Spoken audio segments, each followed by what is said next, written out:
Good morning students. हम लोग अपना बीकॉम सेकेंड ईयर का इनकम टैक्स कंटिन्यू कर रहे थे। हमने इसमें income taxable income from house property start किया था, ठीक है।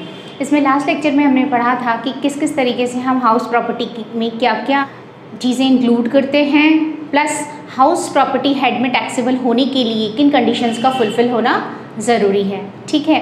देन उसके बाद हमने पढ़ा था कि what is let out house property, what is self occupied house property and so on, और उस बेसिस पे कितनी तरह की हाउस प्रॉपर्टीज़ और उनसे इनकम हो सकती हैं।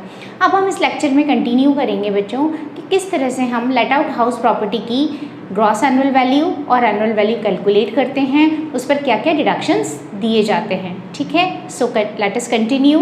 देखिए बच्चों, हम लोग अपना सबसे पहले लेट आउट हाउस प्रॉपर्टी किराए पर उठाई गई मकान संपत्ति को लेते हैं, ठीक है। लेट आउट हाउस प्रॉपर्टी के लिए हम किस तरह से सकल वार्षिक मूल्य, gross annual value and annual value यानी कि वार्षिक मूल्य का निर्धारण करते हैं, है ना। तो इसे डिटरमाइन करते हैं हम, इसे हम कुछ स्टेप्स में डिटरमाइन करेंगे। तो देखिए सबसे पहले हमारा स्टेप 1 क्या होगा बच्चों।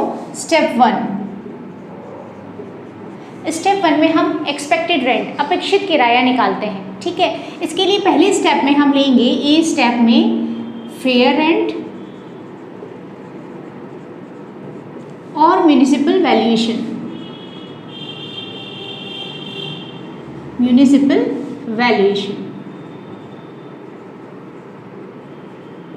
whichever is high, है ना। फेयर रेंट और म्यूनिसिपल वैल्यूएशन, फेयर रेंट बोलते हैं उचित किराया, फेयर रेंट होता है हमारा उचित किराया, और म्यूनिसिपल वैल्यूएशन होता है नगर पालिका मूल्यांकन।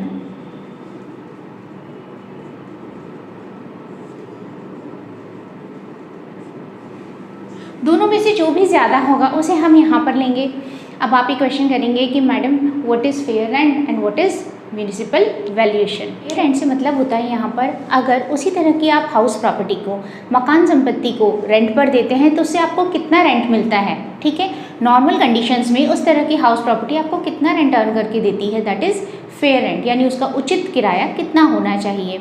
दूसरा है म्यूनिसिपल वैल्यूएशन, उस एरिया का जो म्यूनिसिपल कॉरपोरेशन है, नगर पालिका है, वो उसका कितना वैल्यूएशन करती है, उसका कितने पर मूल्यांकन करती है, ठीक है। उसके बेसिस पर हम ये वैल्यू लेते हैं, ये हमें क्वेश्चन में मेंशन की हुई होगी। तो दोनों में से जो भी ज़्यादा होगा उसे हम फर्स्ट पॉइंट में कंसिडर कर लेंगे। सपोज़ कीजिए कि आपका किसी भी हाउस प्रॉपर्टी का फेयर रेंट पूरे साल का 80,000 आता है, ठीक है, लेकिन आपका जो म्यूनिसिपल वैल्यूएशन है वो कहता है कि इसका वैल्यूएशन 1 लाख रुपये होना चाहिए। तो दोनों में से जो ज़्यादा है 80,000 या 1 लाख, 1 लाख ज़्यादा है तो हम 1 लाख को यहाँ पर कंसिडर करेंगे, और ए पॉइंट का हमारा आंसर क्या होगा, 1 लाख रुपये होगा, ठीक है। देन इसके बाद बी पॉइंट में हम क्या लेंगे यहाँ पर, फेयर रेंट और municipal valuation, but not more than standard rent,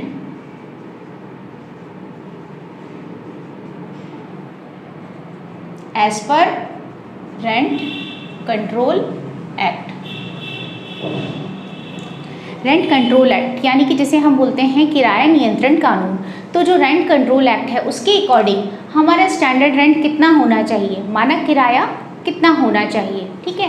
तो इसको हम इससे कंपेयर करेंगे। अगर उस पर standard control rent act applicable होता है तो वो, अगर नहीं है तो कोई बात नहीं है। तो हम देखेंगे कि हमारा फेयर रेंट या म्यूनिसिपल वैल्यूएशन दोनों में से जो भी ज़्यादा था, विच एवर इज़ हाई, उसे हमने ए पॉइंट में कंसिडर किया।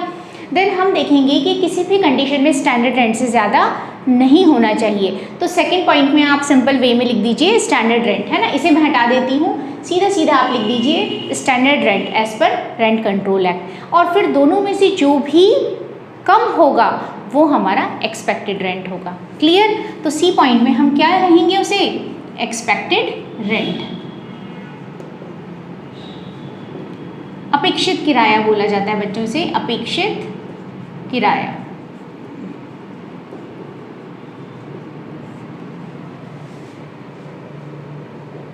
इसे मैं बोलूंगी ए और बी, विच इज लोअर,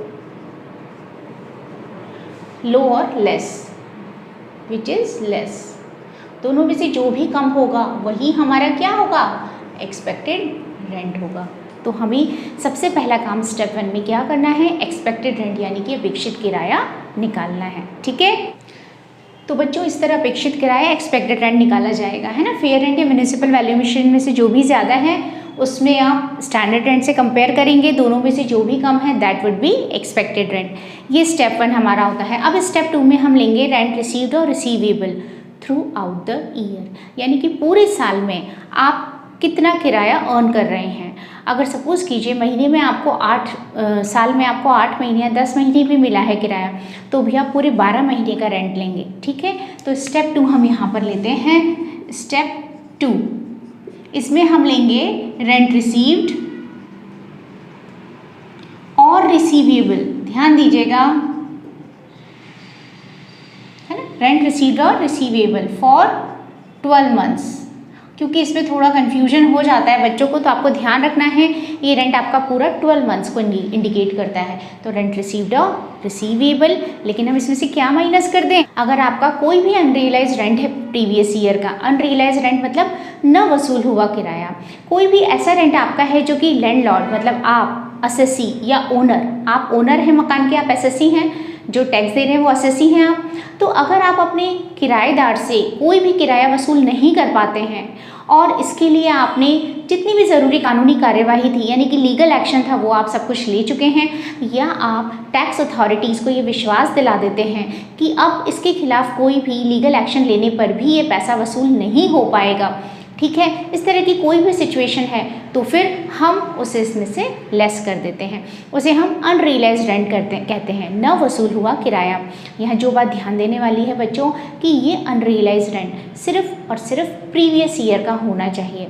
अगर प्रीवियस ईयर से पहले का ऐसा कोई अनरियलाइज्ड रेंट है तो वो यहाँ पर लेस नहीं होगा, चाहे कितने भी अनरियलाइज्ड रेंट ऐसे हों, आपको सिर्फ प्रीवियस ईयर का अनरियलाइज्ड रेंट ही लेस करना है ना। तो मैं इसे यहाँ पर लिख दूँ, मैं इसे ब्रैकेट में लिख देती हूँ, रेंट ऑफ 12 मंथ्स यानी 12 महीने का किराया minus unrealised rent of previous year. ध्यान दीजिए ये अनरियलाइज्ड रेंट सिर्फ और सिर्फ प्रीवियस ईयर का होना चाहिए, है ना। तो प्राप्त किराया या प्राप्य किराया, हिंदी में हम इसे क्या बोलेंगे, प्राप्त और प्राप्य किराया, 12 महीने का है, इसमें से हम माइनस कर देंगे न वसूल हुआ किराया,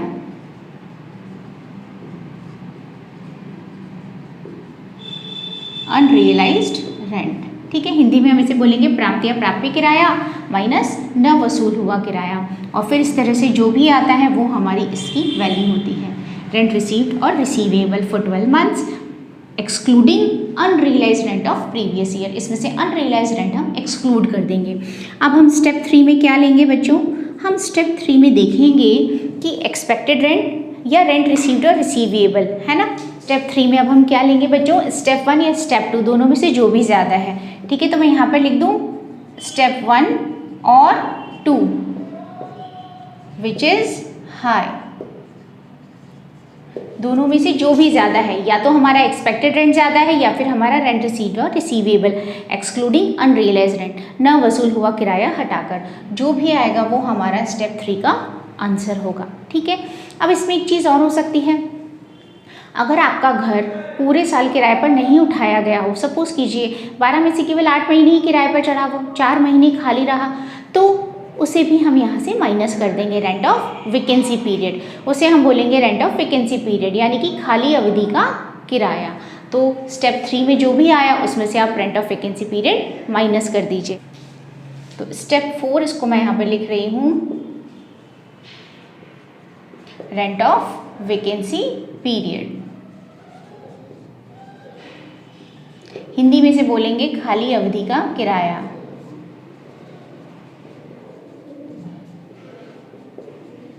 मकान जितना समय आपका खाली रहा है ना, उसका आप वैकेंसी पीरियड का रेंट यहाँ पर माइनस कर देंगे, और अब जो आएगा आप उसे बोलेंगे ग्रॉस एनुअल वैल्यू यानी कि सकल वार्षिक मूल्य, जो हम कैलकुलेट कर रहे थे। अब जो आएगा उसे हम बोलेंगे ग्रॉस एनुअल वैल्यू, हिंदी में से बोला जाता है सकल वार्षिक मूल्य।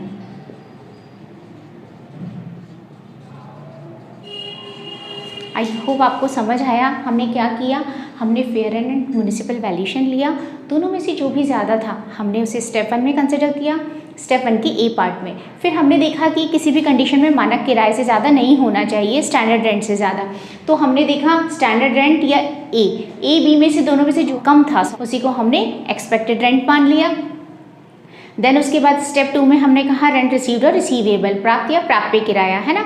ये आप कंफ्यूज नहीं होंगे, ये 12 महीने का लेना है आपको। इसमें से अगर कोई भी अनरियलाइज रेंट है, न वसूल हुआ किराया है, तो आप उसे माइनस कर दीजिए, ठीक है। और अब स्टेप 1 स्टेप 2 में से जो भी ज़्यादा है वो हमारा स्टेप 3 में आ जाएगा। देन अगर आपका मकान कुछ पीरियड के लिए खाली रहा, पूरे साल आपने रेंट पर उठाया, लेकिन सपोज़ कीजिए आपका जो टेनेंट था, किराएदार था, वो बीच में चला गया, 2 महीने मकान खाली रहा नए टेनेंट के आने तक, तो उस वैकेंसी पीरियड का जो भी किराया रेंट है जो आपका शुरू से चला आ रहा था उसे आप माइनस कर देंगे, और अब जो आएगा उसे हम बोलेंगे ग्रॉस एनुअल वैल्यू, यानी कि सकल वार्षिक मूल्य। बच्चों हम क्या करते हैं, सकल वार्षिक मूल्य ग्रॉस एनुअल वैल्यू आ गया। अब इस ग्रॉस एनुअल वैल्यू में से हम माइनस कर देंगे municipal taxes. Municipal taxes paid by assessee और ओनर। मकान मालिक अगर किसी भी तरह के म्युनिसिपल टैक्सेस का पेमेंट करता है तो उसे हम इसमें से माइनस कर देते हैं।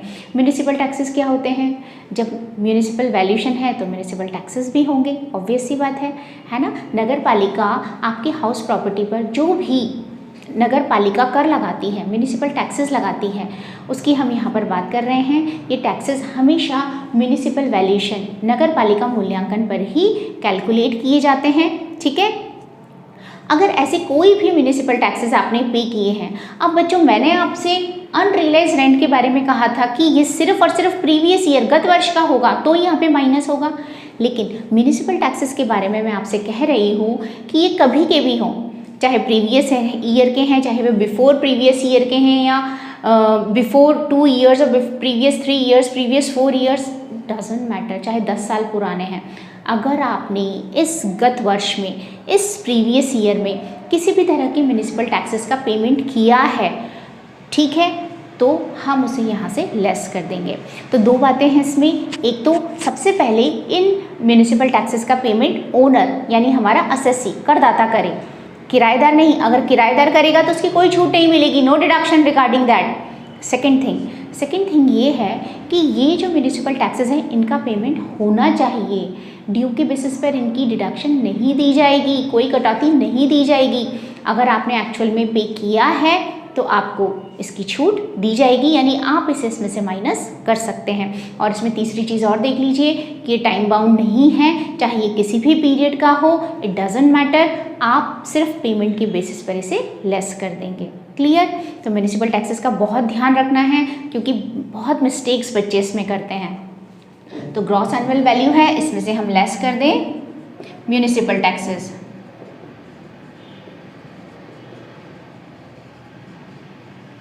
पेड बाय ओनर, ओनर कोई वही हमारा असेसी है ना, पेड बाय ओनर और असेसी, इसे हम लेस कर देंगे। और इससे जो हमारा आता है वो हमारा होता है annual value, that is termed as annual value.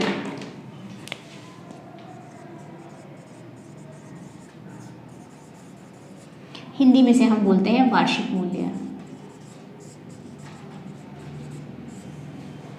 ठीक है, इसी को कैलकुलेट करने के लिए हमने ये सारा का सारा बोर्ड फिल किया है। क्लियर। तो यहाँ पर हमारा सकल ग्रॉस एनुअल वैल्यू आ गया था, है ना, ये हमारा एक्सपेक्टेड रेंट आ गया था और ये हमारा एनुअल वैल्यू आ गया। और यहाँ आप ध्यान रखें कि म्युनिसिपल टैक्सेस के बारे में मैंने आपसे क्या कहा, पेड बाय ओनर और असेसी, और दूसरा पेमेंट के बेसिस पर इसकी छूट दी जाती है ना, ऑन बेसिस ऑफ पेमेंट। मैं यहाँ पर लिख रही हूँ इसी में बच्चों, on basis of payment, payment के बेसिस पर हम इसकी छूट दे देंगे। अगर आपने पेमेंट किया है तो आपको इसकी छूट मिलेगी, नहीं तो नहीं मिलेगी। आई होप आपको ये चीज़ क्लियर हो गई है। फेयर रेंट और municipal valuation, which ever is high, जो भी ज़्यादा हो इसे स्टैंडर्ड रेंट से कंपेयर करेंगे, दोनों में से जो भी कम होगा वो हमारा एक्सपेक्टेड रेंट आ गया, यानी स्टेप 1 में हमने एक्सपेक्टेड रेंट निकाला। अपेक्षित किराया, सेकेंड में रेंट रिसीव्ड और receivable excluding unrealise rent of previous year, गत वर्ष का अनरियलाइज रेंट माइनस करके। तीसरे स्टेप में 1 और 2 में से जो भी ज़्यादा था वो ले लिया। चौथे में अगर हमारा मकान खाली रहा तो खाली अवधि का किराया हम हटा देंगे और जो आएगा वो हमारा ग्रॉस एनुअल वैल्यू होगा। फिर इस ग्रॉस एनुअल वैल्यू में से आप म्युनिसिपल टैक्सेस लेस कर दीजिए।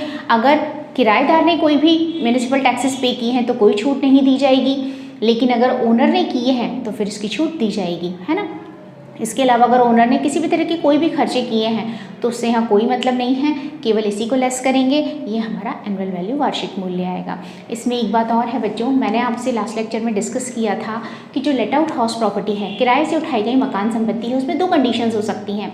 एक तो वो पूरे वर्ष किराए पर उठाई गई हो, है ना, होल ईयर रेंटेड हो, और सेकेंड थिंग क्या हो सकती है कि पार्शियली साल के कुछ समय में वो किराए पर हो और कुछ समय वो खाली रही हो। ठीक है, तो ये दोनों चीज़ें कवर करती हैं। अगर वो पूरे साल किराए पर उठाई गई है तो कोई दिक्कत ही नहीं है, लेकिन अगर वो कुछ समय खाली रही है तो उसमें आप rent of vacancy period minus कर दीजिए, तो ये लेट आउट हाउस प्रॉपर्टी का ओवरऑल सारी कंडीशंस इसमें कवर हो जाती हैं। ठीक है, अब एनुअल वैल्यू के बाद हम क्या करते हैं, एनुअल वैल्यू के बाद हम इसमें डिडक्शंस देते हैं, है ना। एक होती है हमारी मानक कटौती, जिसे हम बोलते हैं स्टैंडर्ड डिडक्शन, ये हमेशा एनुअल वैल्यू का 30% होती है। ठीक है, सेकेंड हम देते हैं इंटरेस्ट ऑन लोन। अगर आपने नया मकान खरीदने के लिए, यानी कि परचेजिंग के लिए, उसको बनवाने के लिए, उसके कंस्ट्रक्शन के लिए, ठीक है, देन उसकी मेंटेनेंस के लिए, मरम्मत के लिए, रिपेयरिंग के लिए, या फिर उसमें वृद्धि करने के लिए, उसके एक्सटेंशन के लिए, 4 चीज़ें इसमें आती हैं। किसी भी चीज़ को, मकान को खरीदना, या फिर उसको रिपेयर कराना, उसकी मरम्मत कराना, है ना, या फिर उसमें वृद्धि करना, या फिर उसे बनवाना। उन 4 कंडीशंस में हम जो भी हम इसके लिए लोन लेते हैं हाउस प्रॉपर्टी पर, उस पर हम पूरे के पूरे इंटरेस्ट की छूट यहाँ पर दे देते हैं। ठीक है, अगर हम मकान के बनने की बात करते हैं तो मकान बनने से पहले के पीरियड की हम इसके अंदर 5 इक्वल इंस्टॉलमेंट्स में, 5 समान वार्षिक किश्तों में हम इसकी छूट देते हैं। 5 ईयरली इंस्टॉलमेंट्स में हम इसकी छूट देते हैं। जिस दिन हमने लोन लिया उस दिन से जिस दिन तक हमारा मकान बनकर तैयार हुआ उस प्रीवियस ईयर तक, ठीक है, वो प्रायर पीरियड होता है हमारा लोन के लिए, उसकी हम 5 इक्वल इंस्टॉलमेंट्स में छूट दे देते हैं। जिस साल मकान बनकर तैयार हुआ उस साल से स्टार्ट करके, और उसके बाद अगर आपका कोई लोन चल रहा है तो हर साल आप जितना इंटरेस्ट उस पर पे करते हैं उसकी हम यहाँ पर छूट दे देते हैं। उसकी कोई लिमिट नहीं है। लेट आउट हाउस प्रॉपर्टी पर अगर आपने कोई भी लोन लिया हुआ है तो उस पर आपको इंटरेस्ट की पूरी छूट मिलेगी। क्लियर। लेकिन एक बात है, अगर आपका एनुअल वैल्यू ही 0 हो, सपोज पूरे साल आपका मकान खाली पड़ा रहा, या आपने उसे रेंट पर दिया ही नहीं, या बिजनेस की यूज़ में भी नहीं लिया, तो उसका एनुअल वैल्यू 0 हो जाएगा ऑटोमेटिक। और 0 होने की वजह से फिर इस पर कोई डिडक्शन भी नहीं होगी। 0 का 30% इज़ ऑलवेज 0, और उसके बाद इंटरेस्ट ऑन लोन भी 0 होगा, है ना। उस कंडीशन में हम इंटरेस्ट ऑन लोन की छूट नहीं देंगे। क्लियर। ये हमारा लेट आउट हाउस प्रॉपर्टी का वैल्यूएशन होता है टैक्सेबल इनकम का। इस लेक्चर में हम इस पर बेस्ड प्रॉब्लम करेंगे और उसमें आपको क्लियर होगा कि ये सारी चीज़ें कैसे कैलकुलेट की जाती हैं। ठीक है, आप तब तक इस चार्ट को कंप्लीट कीजिए। Thank you.